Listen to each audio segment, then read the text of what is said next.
E nessa manhã nós iremos estar falando sobre algo muito importante. Eu quero já começar a falar com os meus companheiros, o companheiro pastor José e o companheiro pastor Charles, Charles Santo, né? Charles, um Charles é problema e dois Charles, né? É Charles Santo, é Charles Araújo, né?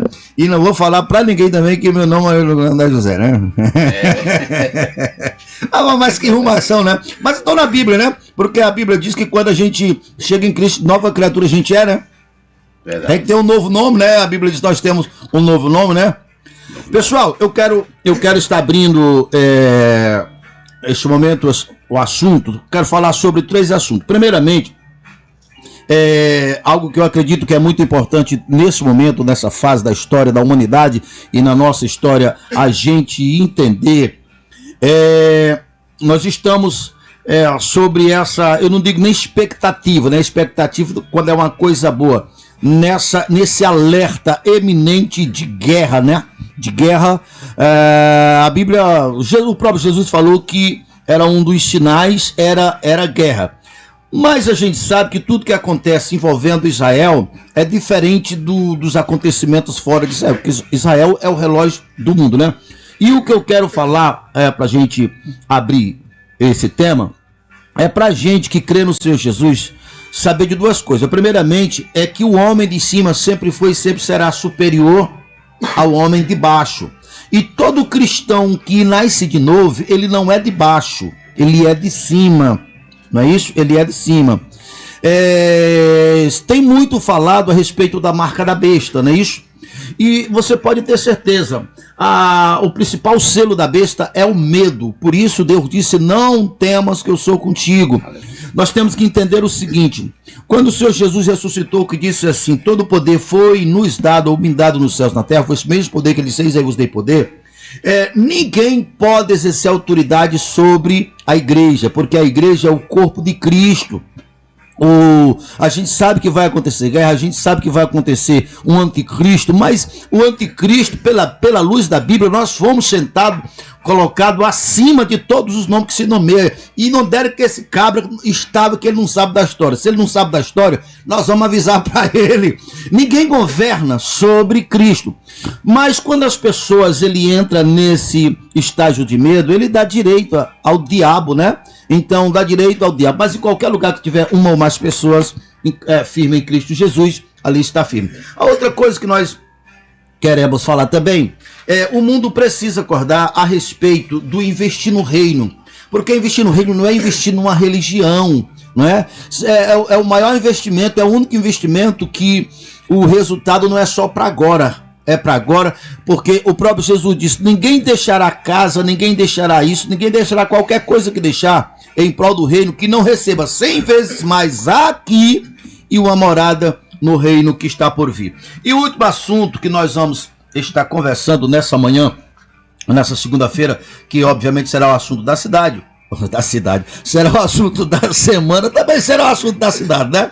Aqui em Mateus capítulo 4, a partir do verso, onde é, seu pastor? Aqui no verso 23, ó. 23. E percorria Jesus a Galiléia, ensinando nas sinagogas, pregando o evangelho do reino, curando toda sorte de doença e enfermidade entre o povo, e a sua fama correu por toda a Síria, e trouxeram-lhe então todos os doentes acometidos de várias enfermidades e tormento, endemoniado, lunático, paralítico, ele os curou. E da Galiléia, Decápolis, Jerusalém, Judeia e da além do Jordão, e numerosa multidão seguiam. Aí lá em Lucas 8, onde fala que, e dentre as pessoas, tinha muitas pessoas até do palácio de Herodes que sustentavam o ministério de Jesus. Então, as pessoas têm que entender que toda herança pertence ao Pai, ao Todo-Poderoso, que agora é da igreja. Então, qualquer ser humano que acordar, que se quebrar esse vínculo de colocar o dinheiro no lugar que ele não deve, o dinheiro, ele sempre vai receber o espírito do seu dono. Então o dinheiro ele tem que estar designado para o serviço do reino. Qualquer pessoa que demonstrar isso aqui nessa terra, automaticamente ele toca na fonte inesgotável, aquela fonte que não depende do sistema, aquela fonte que por exemplo, Jesus tocou. De onde veio, pastor Charles, aquele aumento dos pães era só 5 pães, mas veja que alguém doou uma parte, né? E foram 12 cestos, sem falar que sobraram, sem falar que 5 mil homens, 5 mil pessoas ali, não sei se era só homem, né? Alguns dizem que era só, esse número era só de homens, tinha os filhos e tinha as mulheres, né? 5 mil homens, né? E a família, né? Pois é. Então a gente poderia colocar mais de 15 mil pessoas, né? O fato é, de onde vieram?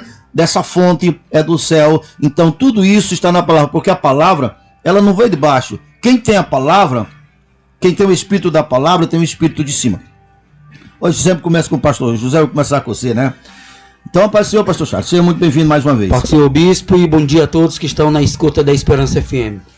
E agora, seu pastor José, a paz do Senhor, bom dia. A paz do Senhor, bom dia, bispo, bom dia a todos que estão nos ouvindo nessa manhã. Ah, papai, você tá com a voz grossa aí, viu? A voz grave não tá craque, não, pastor. A voz não é grave. A paz do Senhor. Eita, rapaz. Então nós sabemos, nós cremos, nós sabemos que quando a gente faz qualquer movimento em nome do Senhor Jesus, aparado na palavra, esse homem se torna um homem de cima. Porque nós somos definidos pelo Espírito. Essa carne, ela não é o nosso verdadeiro si, ela vai ficar embaixo. Então, se nós encarnamos o Espírito do mundo, nós vamos entrar na competitividade entre os bilhões de pessoas e, honestamente, nós nem de longe temos a habilidade necessária, para sermos bem-sucedidos se formos falar apenas das nossas próprias habilidades. Então nem adianta nós tentarmos, né? Mas o evangelho, ele é tão bom, ele é tão justo, que ele deu oportunidade para todos, e agora os critérios não é mais a minha habilidade natural, é aos que crêem. Tudo se torna possível aos que crerem. Então nós entendemos que quando nós damos um passo, seja fisicamente, porque se nós estamos em Cristo, como nós temos visto, né, doenças de todos os lados sendo curadas, como Jesus aqui disse, e nós nunca colocamos aquela força na testa, né? Em nome de Jesus, não. É apenas crer. Se eu vivo pela palavra, se eu estou na palavra, eu já fiz isso na prática. Eu, de uma fila de oração, já falei para vocês, já mostrei. Eu queria tirar minha própria dúvida, né? Aquela fila de oração, nós colocando as mãos, né? Porque nós entendemos, se colocar as mãos sobre os enfermos, eles serão curados. Então nós estamos apoiados na palavra, né? Aí eu pensei assim, será que é por causa da oração bem feita, aquela oração com as palavras tudo certinha, né, politicamente tudo correto? Pois então agora eu vou fazer um experimento. Aí as pessoas iam colocar a mão nas pessoas e diziam, desadoeça. Eu falava assim, desadoeça. A pessoa era curada. Desadoeça. Porque não é, digamos assim, o nosso politicamente correto. É se em qual nome eu estou. A minha vida é para servir a quem? Qual é o Espírito que está em mim? Eu entendi o Espírito do reino. Eu estou operando no Espírito do reino. O Espírito do reino é o que operou em Jesus. Ele disse, está vendo esses milagres? Não sou eu que faço. Não boto nem a força para o milagre acontecer. É o Pai que está em mim. Se esse mesmo Pai está em nós, acontece os mesmos milagres. Então aí, tanto na hora de você exercer a autoridade, como na hora de você cooperar. Então assim, do outro lado, poucas pessoas entenderam que, acho que até é bom nós tocar nesse assunto, né, a respeito do centurião. Do centurião que foi atrás de Jesus, que uma coisa está ligada à outra. Poucas pessoas entenderam que o pastor, principalmente o apóstolo, ele precisa depender unicamente de Deus. Porque, por exemplo, vamos lá. E até agora só estou falando, né? Aí vocês podem, na hora que vocês quiserem, só apontar o dedo para riba ele como. A Bíblia diz assim: o Senhor Jesus, vamos começar por aqui. Deus sempre existiu e sempre, ele não tem começo nem fim, né? E sempre ele amou o povo. Mas ele não pôde salvar o homem até ele humanizar ele próprio, que foi Jesus. Então, isso porque nós entendemos que a autoridade daqui da terra está sobre o homem. Satanás enganou a humanidade. Por quê? Porque ele alcançou a mente do homem e depois o coração do homem. E como Deus tinha dado autoridade para o homem abriu mão, ou seja, foi enganado, não usufruiu essa autoridade, então o diabo, pela quantidade de homens que passou a obedecer o erro, Então Satanás se apropriou e por causa disto, Satanás obteve a autoridade. Aí ele desconfigurou toda a terra, manipulou toda a terra e toda a desgraça, toda a mazela por causa disso, certo? Então não tinha um justo na terra.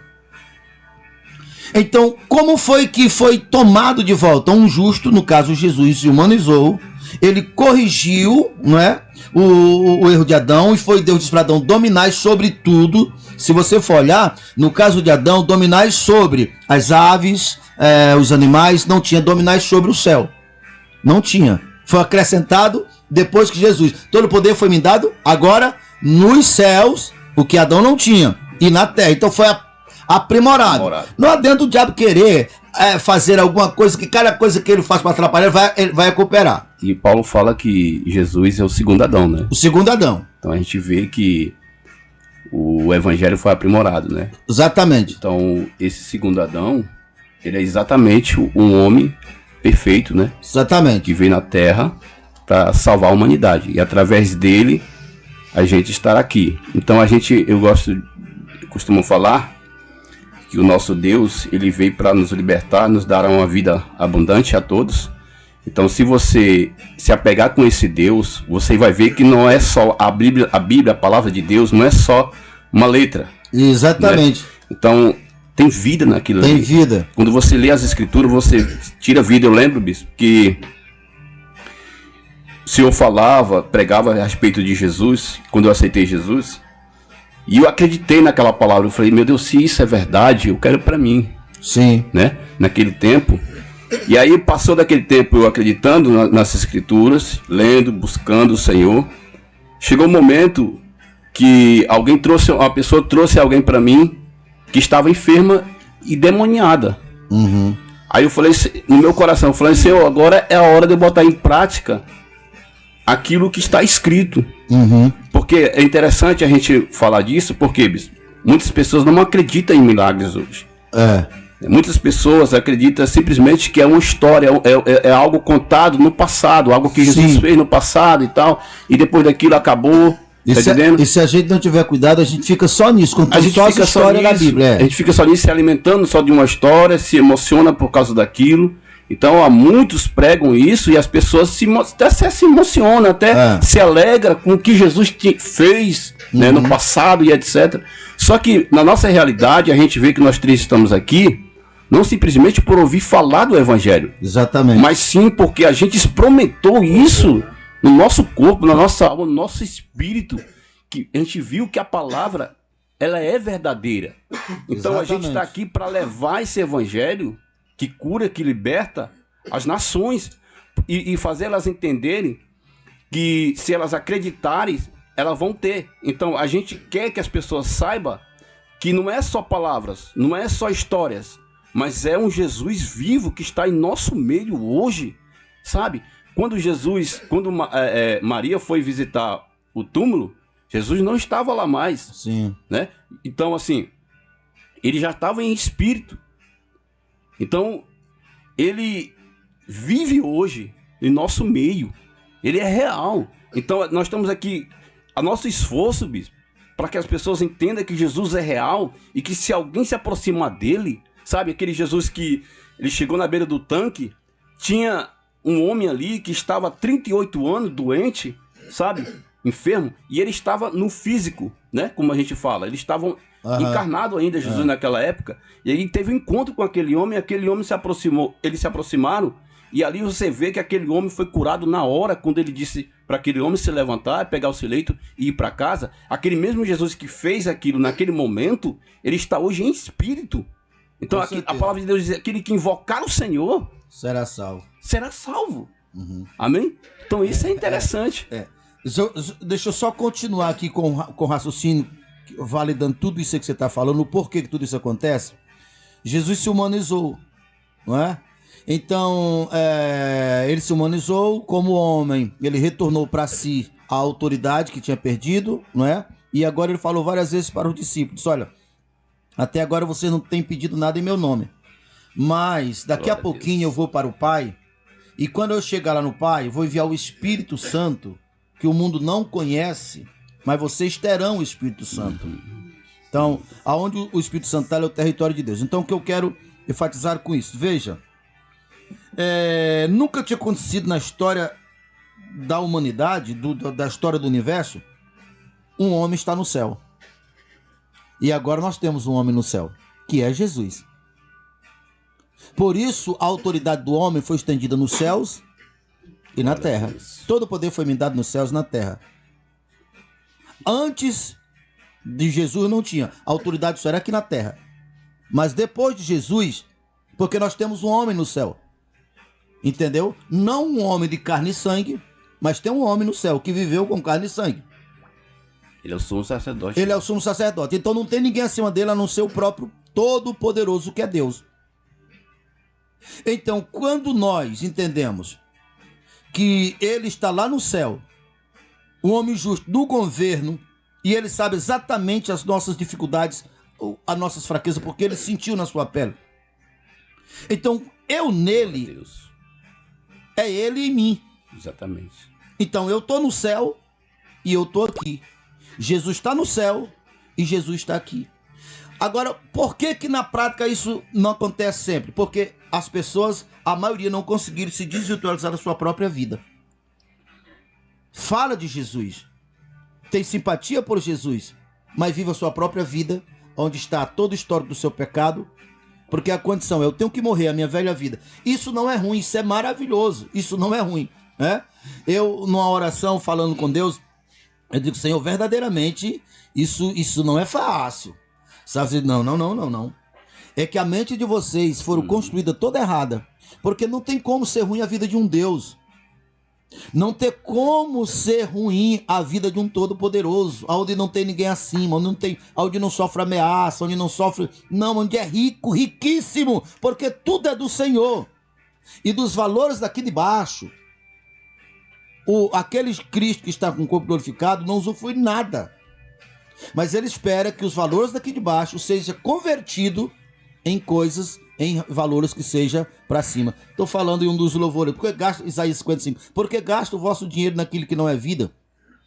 Exatamente. Então não devemos temer, não precisamos temer, né? O espírito de medo é favorável ao mal, ao plano do mal, porque é o espírito. Quem que eu posso alcançar? Aí ele disse: vou destruir, vou matar, vou botar o pé na cabeça, eu vou arrancar os olhos, pai.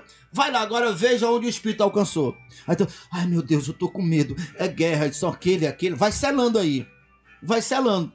O espírito de Deus é o mesmo jeito. Eu não vos dei o espírito de medo, porque o diabo nunca vai poder, anticristo nenhum nunca vai poder exercer autoridade sobre a igreja, nunca.